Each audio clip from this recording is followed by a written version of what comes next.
Hey Geminis, how y'all doing? Welcome. We're going to be taking a look at your second half of December general reading here. So in your meditation, I saw the image of, it was like an incredibly large, just like it was about the size of like, I suppose, like a Mack truck or even like a smaller version of an 18-wheeler. Like it was an enormous ant. And it was walking like in between these two mountains under the full moon. And it was like it was way too big for its environment. Like it had outgrown its environment. And then I saw it keep walking and it went to the water's edge and it was standing at the shoreline of the ocean. And I saw that there was this like little boat that arrived that would have carried like a, regular size ant, would have worked out, but it was way too big now. So it couldn't board. And so it just stood there waiting. And then I saw this huge steamer ship. It kind of looked like the Titanic coming in. And then it was able to board that boat because it had enough room for it. So it's interesting. At the end of the meditation, after I saw this huge ant board the boat, I felt cardinal energy. As in the bird, cardinal energy. So it's very fascinating. Ant energy equates to, it's a bit of a hybrid between the Three of Pentacles and the Eight of Pentacles. It speaks of, teamwork, vigilance, but also doing things in a way that is very particular and special to you, because ants have their own system, right? It's very unique unto, the ant world. So there's an aspect of that within it, but then there's also that Eight of Pentacles energy, which, it's like ants are incredibly hard workers. They can carry a lot more weight on their bodies than they, actually should be able to from their size. So there's elements of this as well. But I feel like with this just abnormally huge ant representing the Gemini collective, it feels like you have reached a natural point in your journey or where you've been previously.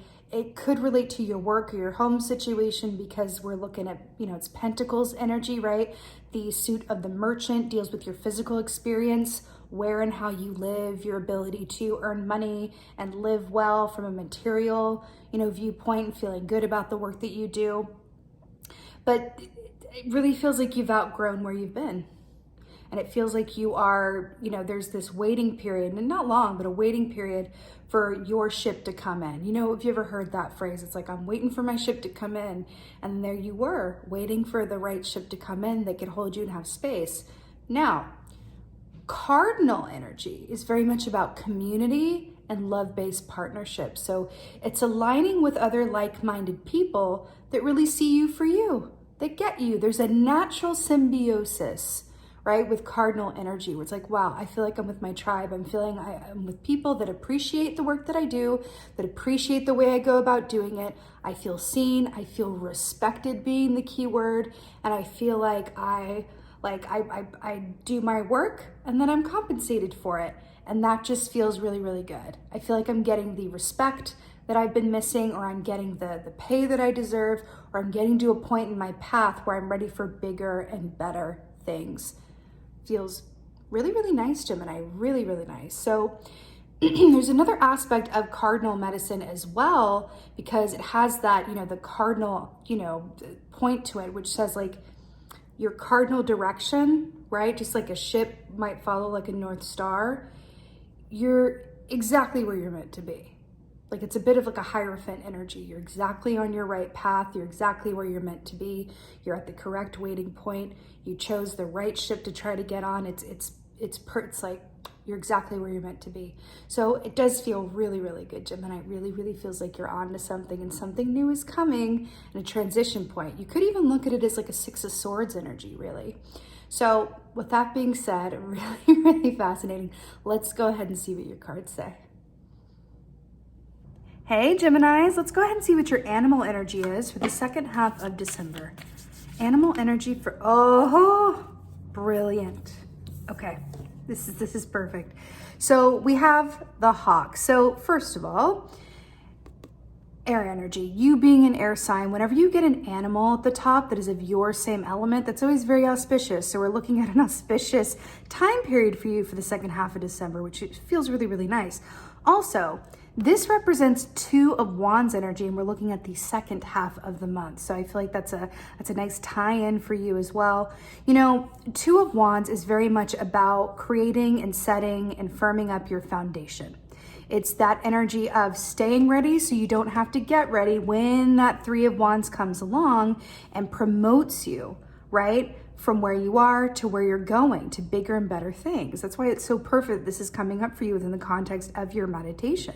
Because that Two of Wands energy is like, okay, I've gotten the most out of where I've been. I've gotten as far as I can get on my own. And the Three of Wands is very much about when you have a benefactor coming in, right? Whether that benefactor is a person, an opportunity, a recommendation, a job offer, a job referral, I'm hearing, something like that, where it's coming in and going, oh, hey, I saw what you were doing, or I saw your resume, or I heard good things about you, or whatever it is, and going, I want to offer you this, or can I throw your name in the hat for this? I think you might be a good fit. It's that Wheel of Fortune turning in your favor through the form of opportunity. That is Three of Wands.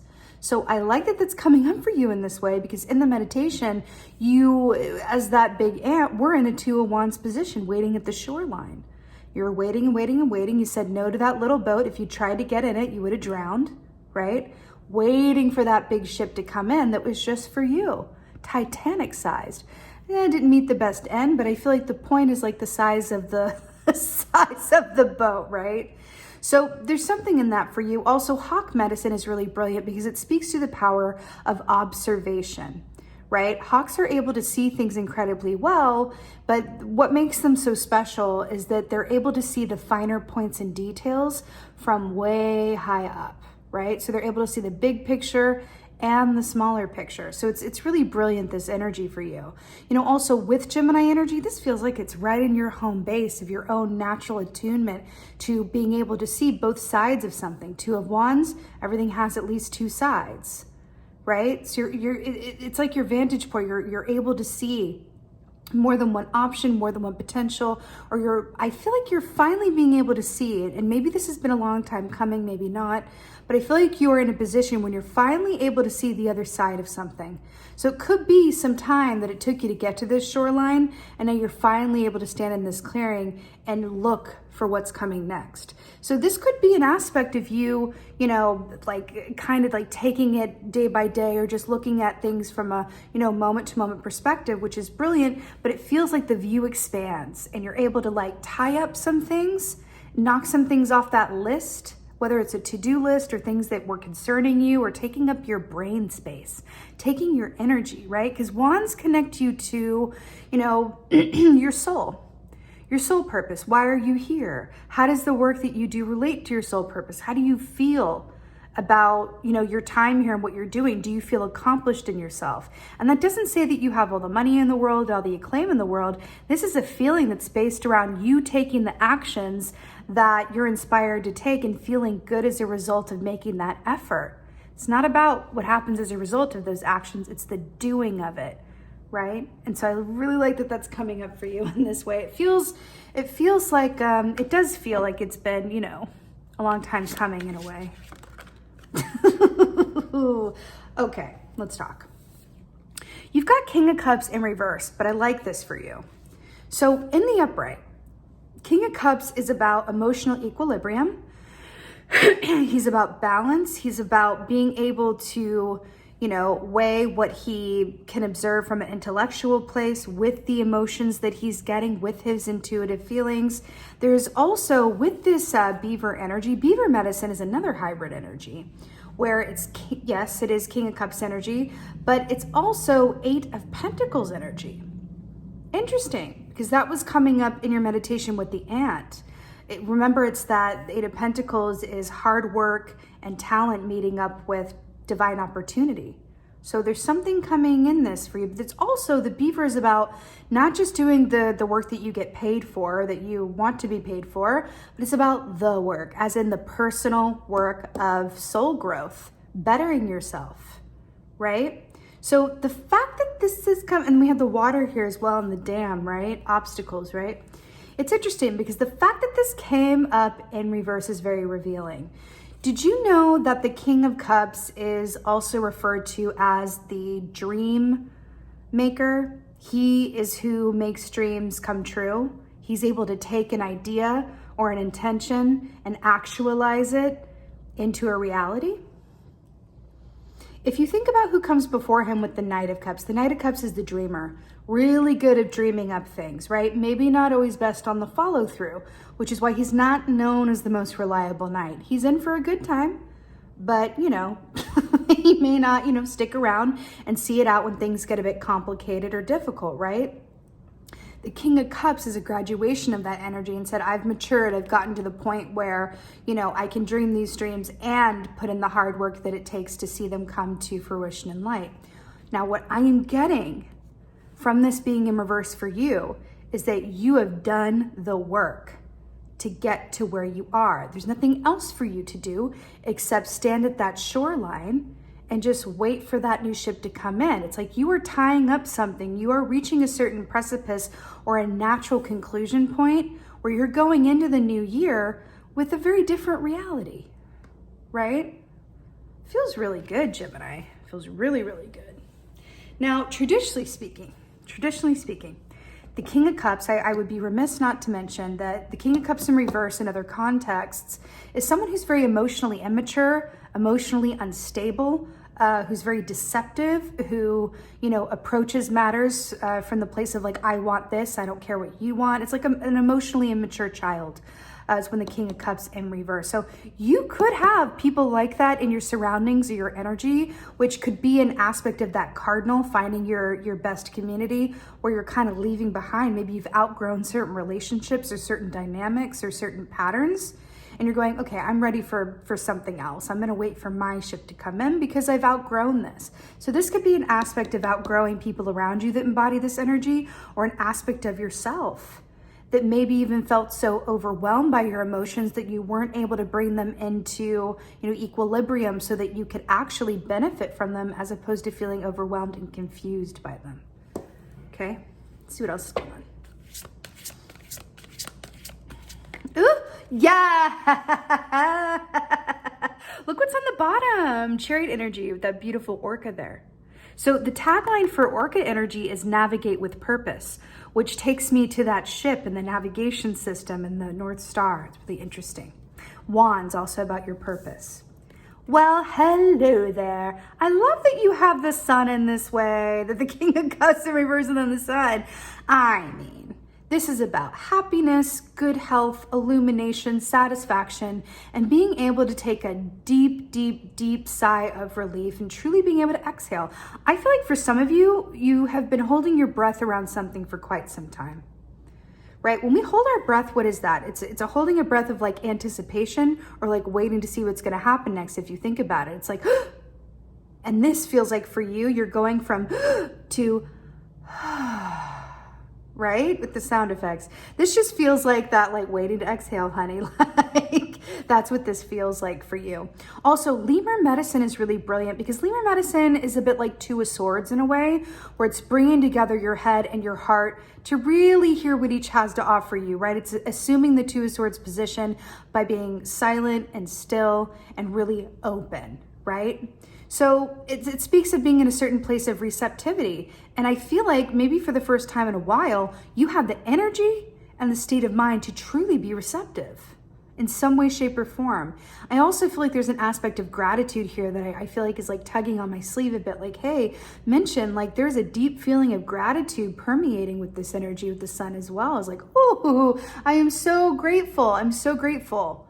Right? It feels like there's a big perspective shift coming with this. It just goes, oh, I'm so grateful to be where I am. I'm so grateful that this chapter's ended and I'm moving on to this. I'm so grateful that I outgrew this last cycle that I've been in, and whatever this concerns, right? And I'm so grateful to be feeling good about tying that up and what could be next with that hawk energy as well, right? It's really beautiful, Gemini. Beautiful, beautiful. Okay. So we've got the Queen of Cups here. Really, really fascinating, Gemini. So we have the King of Cups in reverse, and then we have the Queen of Cups in the third position in the upright. So what's interesting about this is, again, we're at the water line here, but Queen of Cups is a deeply emotional, deeply intuitive queen. She's very in touch with her feelings. She does not fear them. You know, her shadow aspect is that she can become a bit overwhelmed by them, but I'll tell you what I'm getting here for you. That depicted here in this key is a water moose. So I wasn't really familiar with water moose at all until I looked it up like in the guidebook for this deck. And water moose are very rare because they can exist, you know, they're land animals, but they can survive underwater, right? For longer periods of time than most mammals can. So, well, that are not aquatic. So that's really interesting, right? That speaks of a certain sense of adaptability. And I feel like you are coming through, moving forward, more adaptable than you were before. And that feels really, really good. But there's also a sense of emotional alignment that I'm picking up for you as well that says perhaps your emotions have, you know, I'm getting this feeling that for some of you, and listen, you would not be overly unique for this. Like air signs aren't always the, you know, most comfortable with emotions. I can say that I'm an air sign myself. Even if you have a predominant water placement in your chart, you know, there can be a sort of disconnect and go, well, I can rely on my mind and my intellect and what I know, but my emotions, they've gotten me into trouble before, or they've gotten me to make some decisions that I later regretted, right? Which is interesting because we were talking about the Two of Swords with the heart and the head. And when you know, sort of, well, I don't want to say use them, but when you engage them in tandem, then you have all the information that you need because they're both important.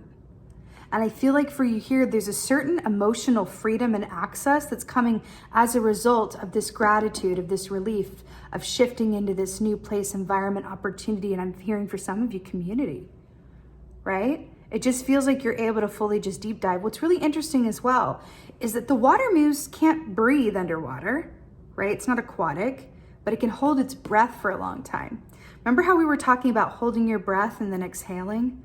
It's really, really interesting. It really feels like you are moving through this and coming out is highly adaptable and with a certain freedom to allow yourself to really connect with your emotions, maybe more so than you have in a minute.